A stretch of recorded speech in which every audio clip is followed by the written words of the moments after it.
Earlier in the show, we met a passionate Ninja Turtles collector who focused on loose action figures.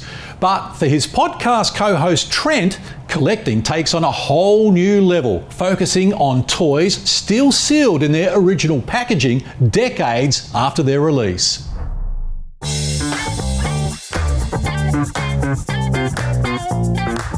I'm a mint in box collector, and basically that means I try to collect everything in its original packaging. The graphic design work was next level. You want to bring that into your collection, you want to represent that talent. My biggest passion is He-Man and the Masters of the Universe. This is my wall of vintage He-Man, the Masters of the Universe action figures, going from 1982 all the way through to 1987. He-Man was released in 1982, and the first run went to 87, 88. Boxed, I probably have about 80% of that collection. Loose, I'm sitting somewhere around 98, 99%. So I've got a number of valuable items by today's standards.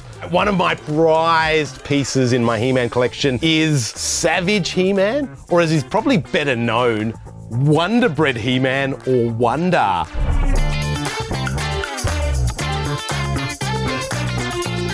You collected these Wonder Bread tokens from buying Wonder Bread, and you would send those in and Mattel would send you Wonder, this sort of weird repaint of He-Man with brown hair, brown loincloth and a black belt. A really obscure part of the He-Man lore, but a very interesting one nonetheless. If you think about Masters of the Universe, it outsold Barbie in the 80s.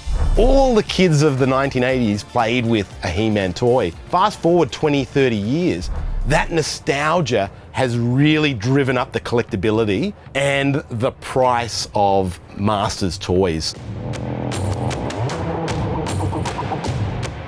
This is the Eternia Playset, holy grail for the Masters of the Universe toy line. The beautiful lion's head motif. Characters come in here and you can grab and eat. This is 3 towers. The central tower is 3 stories tall, but that's not enough. Let's have another grayscale tower to one side, and let's have a snake viper tower to the other side.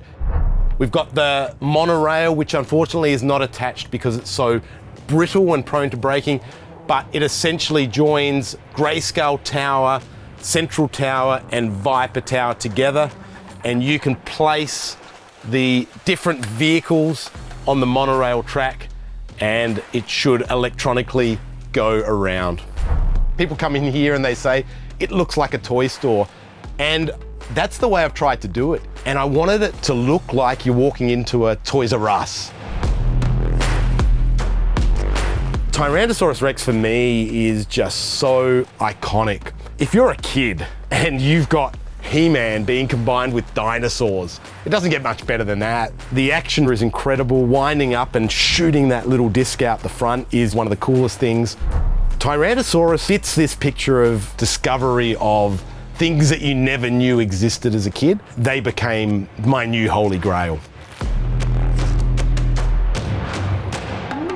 And my favorite obscure villain of all time, Mosquitor.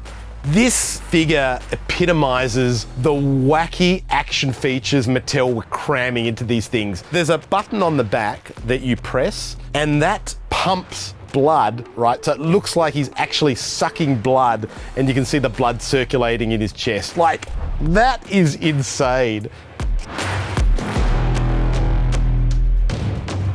We were told by the marketing executives of these toy companies to collect them all. So now it's very much trying to almost be an archive of He-Man and the Masters of the Universe. I have the power! And you can see I faded there because I don't have the voice stamina.